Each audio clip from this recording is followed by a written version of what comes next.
pass. And so they go wide. Look at this, all the way to task. Take a bow, look at that, with no look pass.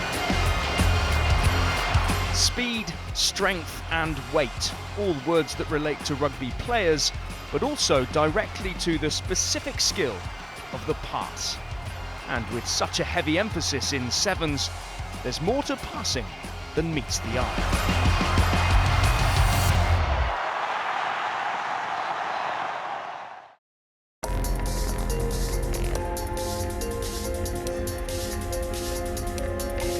I'm a stickler, I guess, for some basics in passing.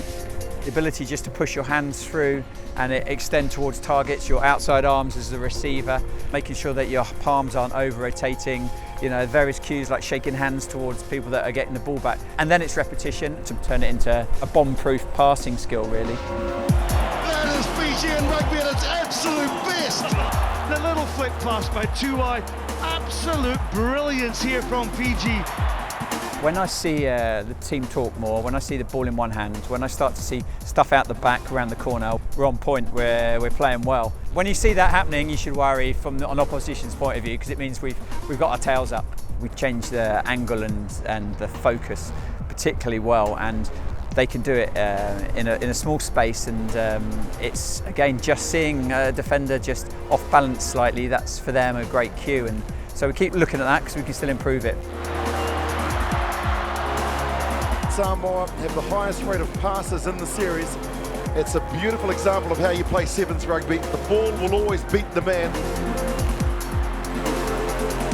We're well known for our hard hits, big tackles. Surprisingly, I think nobody knows that we pass a lot. I think it's the change of player profile.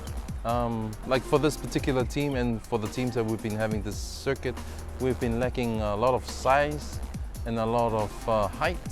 So we've actually transitioned from being very bulky at the edges of the field into a more dynamic and more flowy, fluent kind of rugby. So which means that we're using that passing to beat the man. Sevens is about utilizing space and using the ball. It's very important to get that timing right, setting that target for the ball to come into and to communicate. Because the guy who's going to pass the ball to you, he doesn't know where you are. Also, you got to voice out where you're at, whether you're coming on a short ball or a long ball or a drifting ball. So the timing is most important. The setting the target of receiving the ball is important, and holding your defense and trying to use the ball to beat the man. So we've been working a lot on that all season, and hopefully by the end of this season we'll have some big runners again, and then we'll utilize the same thing, passing a lot and using our big runners. Look at the skill levels here on show from England. Look at this wonderful hands there, soft hands from Tom Mitchell. You'll see a break on the TV, someone will put some feet on and step someone, and you think, oh, that's a great bit of individual skill. What you don't realise is that the two passes that have led to that situation have been absolutely perfect and have opened up that hole for him, whatever it might be. So it does get glossed over, and until you actually break the game down and break plays down, you don't realise how essential the good pass and catch can be. Well, I think a lot of the work actually comes outside of the game in practice. It's just habits that you've got to work on day in, day out, and the catch is as important as the pass. You want to get your two hands up nice and early as a target, get an early catch, so you're catching it early and taking it into your chest, get a good grip, wide fingers spread, and once you've got it in there, you can then go either way. So you try and catch with your outside foot up, and then if you're taking it and giving it, you just want to take a step with your inside foot and high elbow and pushing on, push your hands through.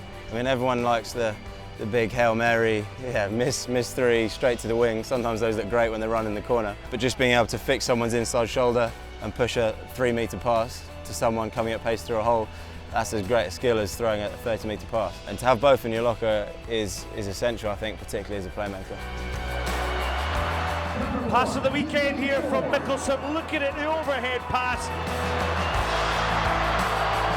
Sevens rugby is about space, and to create space you need to play the width of the field, and you need to put the ball into that space sometimes, which requires sometimes passing off both hands, big wide passes, short passes. You've got to have a huge variation of passing skills in sevens rugby. But then in saying that, also it's the receiver that's got to be positioned well to receive that pass. He's always got to come from depth. If he comes from depth, it's an easy target to hit. It gives you time, and then you can place the ball where you want. You're not under so much pressure. It's all about the hands. And all it's about the hands, where you position your hands and where you position the ball when you catch the ball. A pass can either win you or lose your tournament, as simple as that.